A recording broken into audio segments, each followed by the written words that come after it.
بسم اللہ الرحمن الرحیم نحمدہ ونصلی علی رسولہ الکریم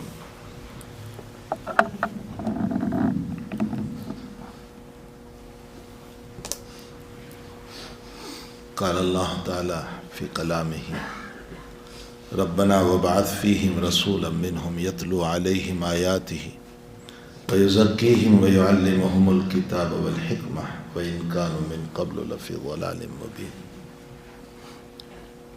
میرے بھائیو، یہ ابراہیم علیہ السلام کی دعا ہے۔ آپ نے جب کعبۃ اللہ بنایا تو اس موقع پر یہ دعا کی کہ اللہ اس کعبۃ اللہ کے اندر ایک ایسا معلم بھیج، ایک ایسا رسول بھیج، یتلو علیہم آیاتہ، جو تیری آیات کو پڑھے، وَيُعَلِّمُهُمُ الْكِتَابَ وَالْحِكْمَةَ، اور تیرے بندوں کو علم و حکمت سکھائیں، وَيُزَكِّيهِمْ، اور ان کے دلوں کو پاک کرے، تزکیہ۔ اللہ تعالیٰ نے اس دعا کو قبول فرمایا اور فرمایا قد من اللہ علی المؤمنین اذ بعث فیہم رسولا منہم، میں نے تم پر احسان کیا کہ میں نے ایک رسول بھیجا۔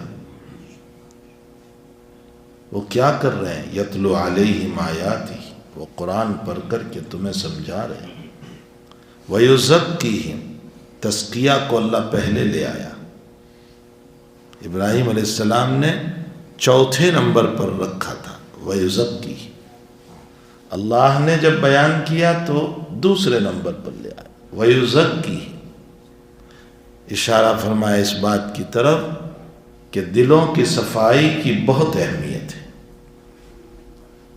دل کی صفائی اس کی بہت اہمیت ہے، اس لیے اللہ نے اس کو آگے کر دیا، وَيُزَكِّي، پھر وَيُعَلِّمُهُمُ الْكِتَابَ وَالْحِكْمَةَ، اس لیے کہ تم ساری زندگی قرآن پڑھاتے رہو، حدیث پڑھاتے رہو، لیکن قلب صاف نہیں ہے تو کوئی فائدہ نہیں ہوگا۔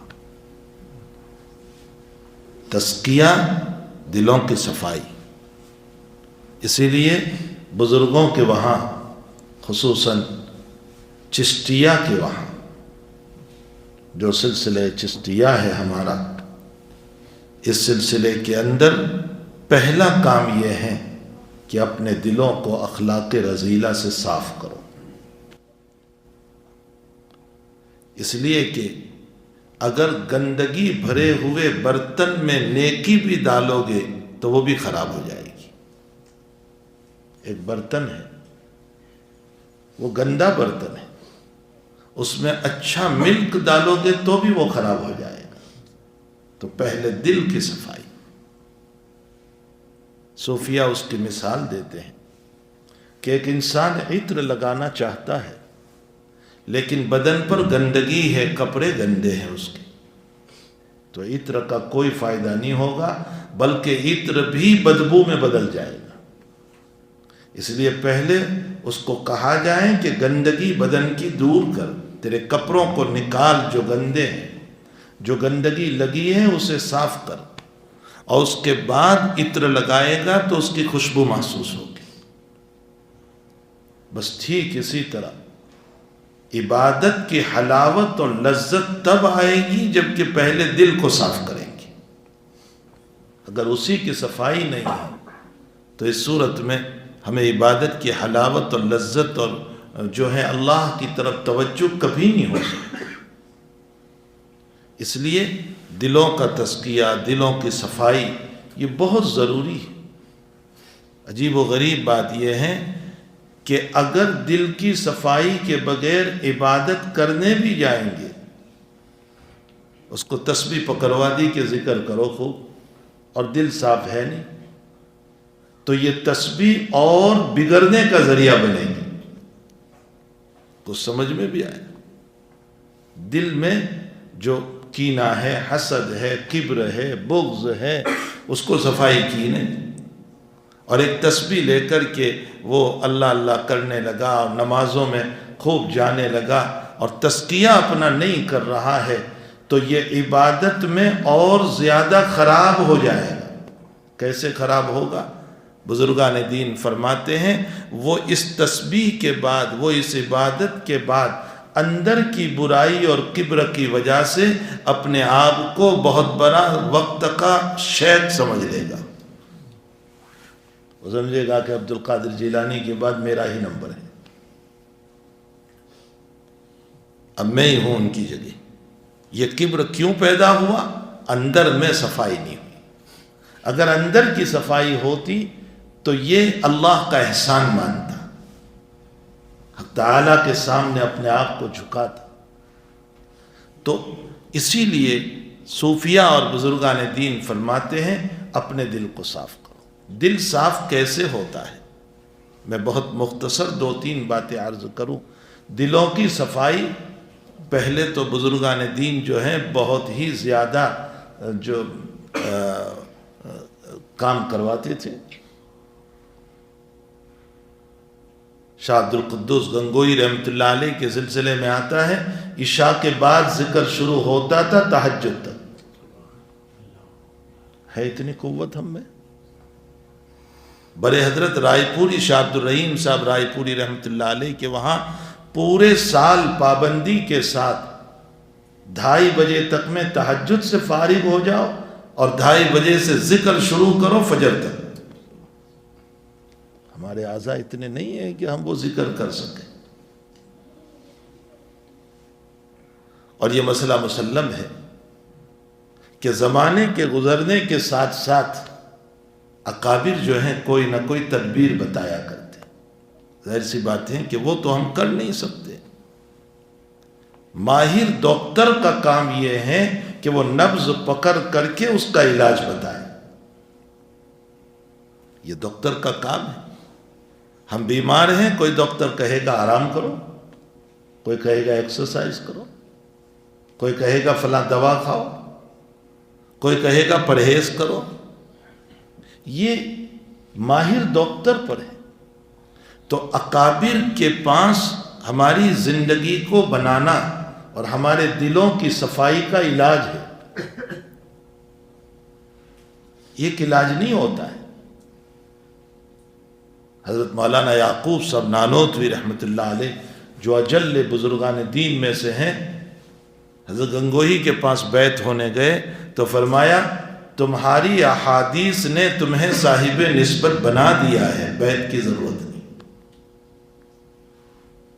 حضرت شیخ الہند رحمۃ اللہ علیہ جب گئے بیعت ہونے تو فرمایا کہ تمہیں تسبیح نہیں پکڑنا ہے، تمہیں تدریس کرنا ہے، تدریس ہی میں تم صاحب نسبت بنو گے۔ ان کو یہ علاج بتایا۔ کسی کو یہ علاج بتایا جاتا ہے کہ تم روزانہ غریبوں کے وہاں جاؤ، یتیموں کے وہاں جاؤ، ان کے سروں پر ہاتھ رکھو، غریبوں کی مدد کرو، تم صاحب نسبت بن جاؤ گے۔ یہ بھی علاج بتایا ہے بزرگوں نے، اس لیے کہ اس طرح ملنے کی وجہ سے، غریبوں سے، یتیموں کے سر پر ہاتھ پھیرنے سے دل میں تواضع پیدا ہوتی ہے، اس سے اصلاح ہو جاتی ہے۔ تو یہ بزرگان دین جانتے ہیں کہ ہماری اصلاح اور ہماری تربیت کیسے کی جائے۔ اسی لیے کہتے ہیں اللہ والوں سے تعلق، اہل اللہ سے تعلق، اور بزرگان دین سے ربط رکھو۔ اگر براہ راست مل سکتے ہو تو براہ راست ملو، ورنہ خطوط اور فون سے ان سے ربط رکھو، ان سے تعلق رہے، ان کی خدمت۔ لیکن خدمت کا مطلب لوگ یہ سمجھتے ہیں کہ ان کا پاؤں دبانا۔ ایک صاحب وہ گجراتی میں کہہ رہے تھے، وہاں گجرات کا مسئلہ ہے، چونکہ حضرت شیخ معاذ زکریا صاحب رحمۃ اللہ علیہ کے پاس رمضان میں گجرات سے بھی بے شمار لوگ جاتے تھے، 200 300 400۔ تو وہ کہنے لگے کہ اتنے سارے لوگ جاتے ہیں، حضرت تو اکیلے ہیں، تو کتنے لوگ پاؤں دباتے ہوں گے۔ وہ مطلب سمجھا کہ خدمت کا مطلب پاؤں دبانا، یہ مطلب نہیں ہے۔ اپنی اصلاح، اپنی تربیت، اپنی زندگی کو بنانا، یہ مطلب ہے۔ تو اہل اللہ سے تعلق وہ جانتے ہیں کہ میرا علاج کیسے ہوگا۔ جیسے ماہر ڈاکٹر جانتا ہے۔ حضرت اقدس تھانوی رحمۃ اللہ علیہ نے بہت پتے کی بات فرمائی، کام کی ہے، آپ سنیں۔ فرمایا ہمارے زمانے میں اتنا ذکر ہم نہیں کر سکتے ہیں، اتنے مجاہدات نہیں کر سکتے ہیں کہ رات بھر کھڑے رہیں، اتنی عبادت بھی نہیں کر سکتے کہ تہجد کی 6 رکعت میں آدھا قرآن پڑھ لیں، ہمارے بس میں نہیں۔ حضرت تھانوی نے اس زمانے کے اعتبار سے فرمایا حلال کھانے کا اہتمام کرو، کلوا من الطیبات واعملوا صالحا، اس لیے کہ حرام کے لقمے پر نور بالکل نہیں آئے گا، یہ مسلم مسئلہ ہے۔ حلال کھانے کا اہتمام، اور نمبر 2 فرائض و سنن کو اچھی طرح ادا کر لو۔ جو فرائض ہے، فرض نماز روزہ زکوٰۃ، جو فرائض ہے، اور سنن میں خاص سنت موقدہ، اس کو اچھی طرح ادا کر لو۔ اور نمبر 3 تھوڑا سا ذکر کر لو، 10 منٹ 15 منٹ اللہ کا تھوڑا سا ذکر کر لو، اور اہل اللہ سے تعلق رکھو۔ 4 عمل بتائے حضرت نے فرمایا میں یہ تو نہیں کہتا کہ وہ جنید یا بایزید بنے گا، لیکن میں یہ ضرور کہتا ہوں کہ وہ محروم نہیں رہے گا۔ بہت بڑی بات ہے کہ وہ محروم نہیں رہے گا، اللہ کی طرف سے فیضان ہوگا۔ اور اصول اللہ کا یہ رہا ہے دنیا میں کہ جتنے حالات ہوتے ہیں نا، ان حالات میں چھوٹے سے عمل پر بھی بہت ثواب، یہ ایک اصول ہے اللہ کا۔ ہمارا زمانہ فتنوں اور بے حیائیوں سے زیادہ بھرا ہوا ہے، اتنا پہلے نہیں تھا۔ یہ عریانیت، یہ ننگاپن، پہلے فون کہاں تھے؟ یہ جو اسمارٹ فون جو ہے آج کل، وہ کہاں تھے؟ سارا ننگاپن، ساری بے حیائی اسی سے آ رہی ہے۔ اور اتنی بے حیائی ہے، اتنی بے حیائی ہے کہ آپ کی آنکھیں بچ نہیں سکتی، اتنی بے حیائی۔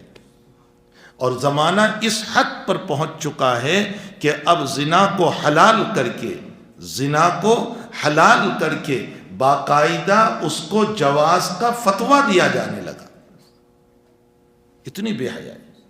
تو کتنی رکاوٹیں ہیں چاروں طرف سے، کتنے موانع ہیں چاروں طرف سے۔ ایسے موانع اور ایسے حالات میں تھوڑا سا بھی ہم عمل کر لیں گے، اللہ بہت کچھ عطا فرما دے گا۔ یہ ہے اللہ کا اصول۔ اب آپ کہو گے کہ یہ اصول کہاں لکھا ہے؟ کیا یہ حدیث ہم نے نہیں پڑھی؟ من احیا سنتی عند فساد امتی فلہ اجر 100 شہید۔ جو فتنوں کے زمانے میں، حالات اور مصائب کے زمانے میں میری ایک سنت پر عمل کرے گا، 100 شہیدوں کا ثواب عطا کروں گا۔ یہ نہیں پڑھا ہم نے؟ دوسری حدیث شریف مشکات شریف میں روایت ہے، صحابہ کو حضور نے فرمایا کہ اگر تم 90% میری بات پہ عمل کرو اور 10% چھوڑ دو تو تم گنہگار بنو گے، لیکن میری اگلی امت جو آئے گی، جن کے لیے بہت رکاوٹیں ہوگی چاروں طرف سے، نماز میں رکاوٹ، دین میں رکاوٹ، شریعت میں رکاوٹ، حالات میں رکاوٹ، پریشانیوں پہ پریشانیاں۔ حضرت فرماتے ہیں اس زمانے میں میری امت 10% پر بھی عمل کر لے گی تو اللہ 100% ثواب عطا کرے گا۔ مشکات شریف کی روایت ہے۔ جتنے موانع زیادہ، جتنی رکاوٹیں زیادہ، اللہ اتنا زیادہ عطا کرتا ہے۔ تو یہ حالات ہیں، ان حالات کے اندر اگر ہم تھوڑا سا حلال کھانے کا اہتمام کر لیں، فرائض و سنت کے ادا کرنے کا اہتمام کر لیں، اور تیسرے نمبر پر جو ہے اہل اللہ سے تعلق رکھیں اور تھوڑا سا ذکر کر لیا کریں، انشاءاللہ تعالی ان موانع کے زمانے میں اللہ تعالی ہمیں بہت کچھ عطا کرے۔ تو ایک بات تو یہ ہے، اور دوسری بات دوام طاعت۔ یہ اعمال جو ہیں، یہ اعمال ٹیمپرری نہ ہو، 2-4 دن کیا اور 4 دن چھوڑ دیا، ایسا نہیں، دوام کے ساتھ، دوام عمل۔ خیر العمل ما قل ودیم علیہ، حضور پاک صلی اللہ علیہ وسلم فرماتے ہیں بہترین عمل وہ ہیں جو تھوڑا ہو ہمیشہ ہو۔ 10 منٹ ذکر کرو لیکن روزانہ کرو، درود شریف کا اہتمام کرو مگر روزانہ کرو، سنتوں کا اہتمام روزانہ ہو، دوام طاعت اس کو کہا جاتا ہے۔ اور تیسرے نمبر پر یہ مسئلہ خوب یاد رکھے، دعاؤں کا اہتمام، دعاؤں کا۔ حدیث شریف میں ہے من اوتی الدعاء فقد اوتی الاجابہ، بہت زبردست بات حضور فرماتے ہیں، جس کو دعا کی توفیق مل گئی وہ سمجھ لیں کہ اللہ تعالیٰ کی طرف سے قبولیت کی توفیق مل گئی، ہاں اس کی دعا قبول ہوگی۔ اس لیے کہ اللہ اگر قبول کرنے والا نہ ہوتا تو مجھے مانگنے کی توفیق نہ دیتا، یہ 100% بات ہے۔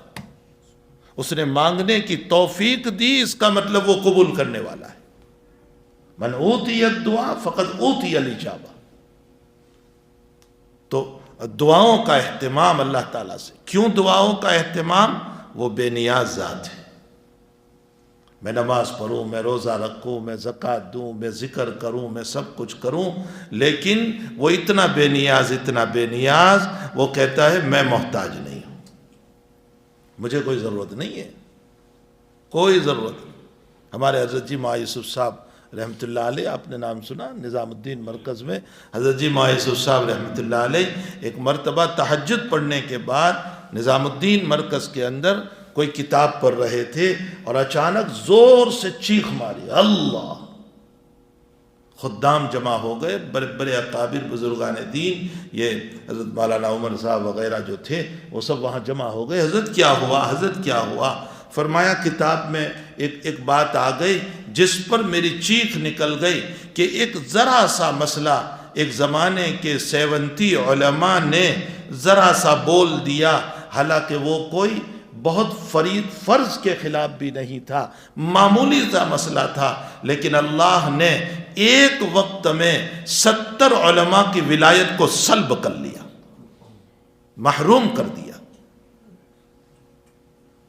وہ بے نیاز ذات ہے۔ اخبار الاخیار میں لکھا ہے شاہ عبد الحق صاحب محدث دہلوی رحمۃ اللہ علیہ نے کہ حضرت سیدنا عبد القادر جیلانی رحمۃ اللہ علیہ کے زمانے میں ایک ابدال کا انتقال ہوا جو مقام ولایت پر تھے، ان کی جگہ پر دوسرے کو فائق کرنا تھا، بٹھانا تھا، مقام ابدالیت دینا تھا۔ لکھا ہے اللہ نے یہودی کو توفیق دے کر ایمان دے کر بٹھا دیا۔ بے نیاز ذات ہے وہ۔ قرآن میں اس نے کہا ہے کہ اگر تم میرے نہیں بنو گے تو میں اپنی دوسری مخلوق کو ایمان دے کر کے ایسی عبادت کا ذوق دوں گا کہ وہ تم بھی نہیں کرتے تھے۔ ان تتولوا یستبدل قوما غیرکم ثم لا یکونوا امثالکم۔ وہ بے نیاز ذات ہے۔ غزوہ بدر میں بخاری شریف میں ہے کہ میدان شروع ہونے سے پہلے اللہ کا نبی رو رہا ہے اور اتنا ہاتھ اونچا ہے اور فرمایا اللہم ان شئت اللہم انی، اللہ میں تجھے تیرا وعدہ یاد دلاتا ہوں، تیرا عہد یاد دلاتا ہوں کہ تو نے مجھ کو کہا تھا کہ میں مدد کروں گا۔ آج میں چھوٹی سی جماعت کو لے کر کے آیا ہوں۔ ان شئت لم تعبد، اگر تو یہ چاہے کہ قیامت تک تیرا نام زمین سے مٹ جائے تو میری چھوٹی سی جماعت ہے، اس کو شہید کر دینا۔ صدیق اکبر نے فرمایا بس۔ یہ دعا حضرت کیوں فرما رہے ہیں؟ علماء نے، محدثین نے لکھا ہے اس لیے فرما رہے ہیں کہ اگرچہ اس نے وعدہ کیا ہے لیکن وعدے کا پورا کرنا اس پر واجب نہیں ہے، وہ بے نیاز ذات ہے، چاہے تو رد کر دے، اتنا بے نیاز ہے۔ اس لیے 3-4 کام کرنے ہیں۔ ایک تو جو ہے تھوڑا سا ذکر کر لیں، یہ جو ذکر ہے نا تھوڑا سا اللہ اللہ کرنا، فرائض کی پابندی، سنن کی پابندی، حلال کھانے کا اہتمام، بزرگوں سے تعلق، اللہ والوں سے تعلق، اور اس کے ساتھ ساتھ یہ مسئلہ یاد رکھیں کہ دوام طاعت ہمیش کی ہو، عمل پر ہمیش کی ہو، 2-4 دن کر کے چھوڑنا نہیں، ہمیشہ ہو۔ اور تیسرا دعاؤں کا اہتمام۔ ہاں یہ ضرور ہے، یہ یاد رکھیے کہ اگرچہ انجام کا ہم کو پتہ نہیں ہے کہ ہماری وفات کا کیا مسئلہ ہے، ایمان۔ اللہ تعالیٰ سب کو خاتمہ بالخیر عطا فرمائے اور ایمان پر موت دے۔ یہ پتہ تو ہم کو نہیں ہے کہ موت ایمان پر ہے یا کیا مسئلہ ہے، لیکن حدیث کی روشنی میں یہ ضرور معلوم ہوتا ہے کہ اگر ہم دین کا کام کر رہے ہیں تو سمجھ لو اللہ کے حبیب پاک صلی اللہ علیہ وسلم فرماتے ہیں کہ تم خوش رہو اس بات کے اوپر کہ اللہ تمہیں ایمان پر موت دے گا۔ یہ خوشی کی بات ہے۔ کیسے؟ نبی علیہ السلام نے فرمایا ایک مرتبہ کہ من قال لا الہ الا اللہ دخل الجنہ، جو لا الہ الا اللہ پڑھتا ہے وہ جنت میں جائے گا۔ تو صحابہ نے فرمایا یا رسول اللہ ہم اعلان کر دیں؟ حضرت نے فرمایا نہیں، اس لیے کہ لوگ صرف ایمان پر بھروسہ کر کے بیٹھیں گے، اعمال چھوڑ دیں گے۔ فرمایا یا رسول اللہ تقدیر میں جب لکھا جا چکا ہے تو عمل کی کیا ضرورت ہے؟ یعنی مقدر میں اللہ نے لکھ دیا ہے یہ شقی ہے، یہ سعید ہے، یہ نیک بخت ہے، یہ بدبخت لکھ دیا ہے، تو پھر اب عمل کی کیا ضرورت رہی؟ بہت پیچیدہ مسئلہ لیکن بہت آسان۔ حضرت نے فرمایا عمل کرتے رہو، اللہ جہاں لے جانے والا ہے اس عمل کو آسان کر دیتا ہے۔ جنت میں لے جانے والا ہے، دین کو، شریعت کو، نماز کو اور اللہ کے راستے میں خرچ کرنے کو آسان کر دیتا ہے۔ اور جہنم میں لے جانے والا ہے، کفر کو، بدماشیوں کو، نالائکیوں کو اللہ آسان کر دیتا ہے۔ کل میسر، ہر انسان کے لیے آسان کر دیتا ہے اللہ جہاں اللہ لے جانے والا ہے۔ تو یہ خوشی کی بات ہوئی یا نہیں کہ ہم نماز پڑھ رہے ہیں، ہم کلمہ شریف پڑھ رہے ہیں، ہم قرآن پڑھ رہے ہیں، ہم عبادت کر رہے ہیں، اس کا مطلب یہ جو ہم کر رہے ہیں تو اللہ ہم کو لے جانے والا ہے۔ یہ خوشی کی بات ہے، لیکن خوشی غرور والی نہ ہو، تکبر والی نہ ہو، بلکہ تواضع والی ہو، عاجزی والی ہو، ورنہ وہ بے نیاز ذات ہیں، وہ جو ہیں تھوڑی دیر کے اندر سلب کر لیتا ہے۔